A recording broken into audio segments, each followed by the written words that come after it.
BJP के जो प्रदेश अध्यक्ष हैं वीरेंद्र सहदेव, उन्होंने प्रेस कॉन्फ्रेंस करके आपने कई आरोप लगाए थे। आज आपने प्रेस कॉन्फ्रेंस करके उसका जवाब दिया है, लेकिन जो तथ्य उन्होंने सामने रखे थे कि आर्टिफिशियल रेन एक तरह से स्थायी समाधान नहीं है, तात्कालिक रूप से आप कर सकते हैं, लेकिन उससे भी कुछ दिनों तक ही उसका असर पड़ेगा। देखिए, दिल्ली के अंदर जो प्रदूषण का स्तर है, जनवरी से लेकर के दिसंबर तक का सारे आंकड़े आ रहे हैं। दीर्घकालिक जो कार्य योजना सरकार ने बनाई है उससे हमें फायदा हो रहा है। दिल्ली के अंदर जो व्हीकल पोल्यूशन है उसको कंट्रोल करने के लिए दिल्ली में आज 2000 इलेक्ट्रिक बसें सड़क पे लाई गई हैं। दिल्ली में प्राइवेट जो गाड़ियां हैं उनके लिए भी ईवी पॉलिसी के माध्यम से उनको भी प्रमोट किया जा रहा है। आज लाखों गाड़ियां जो है सड़क पे प्राइवेट भी व्हीकल आ चुके हैं। तो दिल्ली में सीएनजी की पहले से ही बसें हैं। दिल्ली के अंदर 24x7 बिजली की गारंटी करके पूरे दिल्ली से जो डीजल के जनरेटर का पोल्यूशन था वो कम किया गया है। दिल्ली के अंदर जितनी भी पोल्यूटेड फ्यूल पे चलने वाली इंडस्ट्री थी 100% हमने उसको पीएनजी पे शिफ्ट कर दिया। दिल्ली के अंदर जो फॉरेस्ट ग्रीन बेल्ट था वो 23% से बढ़ा के 23.6% दिल्ली में कर दिया। लाखों पेड़ हमने दिल्ली के अंदर लगाए हैं। दिल्ली के अंदर जो पोल्यूटेड थर्मल पावर था उसको बंद कर दिया गया। ये सारे अस्थायी समाधान हैं और उसका परिणाम यह है कि जब हमारी सरकार बनी उसके बाद से आज तक लगातार प्रदूषण कम हो रहा है। अभी सीएससी की एक रिपोर्ट आई है कि 12 से 14 में जो स्टेशन 5 थे उनका जो एक्यूआई का लेवल है और आज उन जगहों का लेवल है लगभग 45% पोल्यूशन कम हुआ है दिल्ली के अंदर। और ये सीपीसीबी के आंकड़े के आधार पर उन्होंने रिपोर्ट जारी किया है। दिल्ली की सरकार लगातार काम कर रही है 12 महीने, लेकिन इस बार भी हम इंटरेक्शन प्लान बना रहे हैं। मैं भारतीय जनता पार्टी के और कांग्रेस के भी पार्टी के लोगों को कल चिट्ठी लिख रहा हूं। 5 तारीख को विंटर एक्शन प्लान को लेकर के सभी अधिकारियों के साथ बैठक है।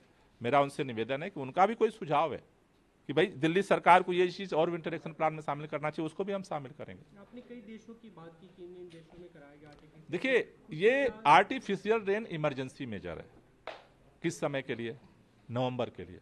नवंबर में इन सारी चीजों के बाद जब नवंबर के महीने में हम देखते हैं प्रदूषण का स्तर अभी इस अगस्त के महीने में जो एक्यूआई है 40-50-60, 40-50-60, 70 इसमें चल रहा है, उस समय 400 पार करने लगता है।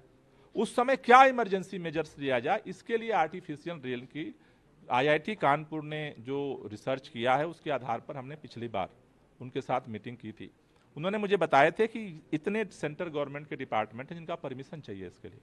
उसके लिए हमने एक्सपर्ट्स मीटिंग के बाद केंद्रीय पर्यावरण मंत्री जी को लिखा, आप एक मीटिंग बुला लें जिसमें सभी सेंट्रल गवर्नमेंट की, दिल्ली सरकार की और आईआईटी कानपुर के लोग रहें और इसको आगे हम लोग समय रहते इसका परमिशन क्लियर हो सके, इसके लिए प्रयास तेज कर सकते हैं।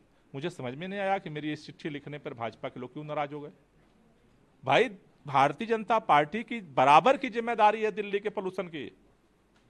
दिल्ली के लोग दिल्ली में आम आदमी पार्टी की सरकार बनाते हैं तो केंद्र में भाजपा की सरकार बनाते हैं। 3 बार से लगातार 7 सांसद जिता के भेज रहे हैं। पावर जब चाहिए होता है तो 100% चाहिए। संसद में कानून पास हो जाता है और पोल्यूशन की बात आती है तो एक मीटिंग भी आप नहीं करना चाहते हो। हमने और क्या मांगा उनसे, कहा कि एक मीटिंग कर दीजिए जिससे कि जल्दी जल्दी परमिशन मिल जाएगा तो नवंबर तक हम इसको कर पाएंगे। केंद्र की जगह आप पड़ोसी राज्यों के लोगों से बात नहीं कर रहे, डायरेक्ट आप उनसे बात कर लें जो मुख्यमंत्री। एक राज्य देखो, हमारे पंजाब में हमारी सरकार है, पंजाब के मुख्यमंत्री से हमने मीटिंग की। सबसे पहले हमने उन्हीं से मीटिंग करी। हमने जो है जुलाई के लास्ट वीक में कपूरथला में हमने सबसे पहले पंजाब के मुख्यमंत्री से ही मीटिंग की जिसपे वो लोग काम कर रहे हैं। उनको चिट्ठी लिखने की जरूरत नहीं पड़ी। हमने केंद्रीय पर्यावरण मंत्री, बाकी जो राज्य 3 राज्य हैं, उत्तर प्रदेश है, राजस्थान है, हरियाणा, भाजपा की सरकार है, हमने इसलिए पर्यावरण मंत्री जी को चिट्ठी लिखा कि एक मीटिंग बुलाइए। मेरे समझ में नहीं आ रहा है कि यार केंद्रीय पर्यावरण मंत्री जो है उनके पास एक मीटिंग बुलाने का भी टाइम नहीं है क्या? दिल्ली के पर्यावरण मंत्री से मिलने का भी टाइम नहीं है क्या? पर्यावरण मंत्रियों की कॉन्फ्रेंस भी होती है, पिछले दिनों जब हुई थी तब आप गए थे, तो उसमें क्या आपने सब मुद्दे उठाए थे? अरे भाई, वो पुरानी बात है पिछले साल की। अब इस साल की तैयारी के लिए तो लगना पड़ेगा। देखो, मेरा एक ही अपील है भारतीय जनता पार्टी के लोगों से, पूरे फैक्ट्स को आप चेक करिए। जितना डेटा है मैं उनको भेज रहा हूं, एक बार पढ़ लीजिए। दूसरी चीज, दिल्ली के प्रदूषण की समस्या दिल्ली की नहीं है, पूरे उत्तर भारत की है। संयुक्त समस्या है तो संयुक्त कार्य योजना से ही समाधान निकलेगा। प्रदूषण कम करना है तो सहयोग हमें चाहिए, विरोध नहीं। एक भी दूसरा मुद्दा है सर, हरियाणा का कल चुनाव की तारीखें आगे बढ़ा दी गई, इस पे अगर आप कुछ बोले, क्योंकि आम आदमी पार्टी वहाँ पे चुनाव लड़ रही है, आपके कई बड़े नेता आज कहते देखो, जब मर्जी तब चुनाव कराएं, जनता को फैसला 1 दिन 4 दिन पहले लेना है या बाद में, जनता तैयार है। Thank you.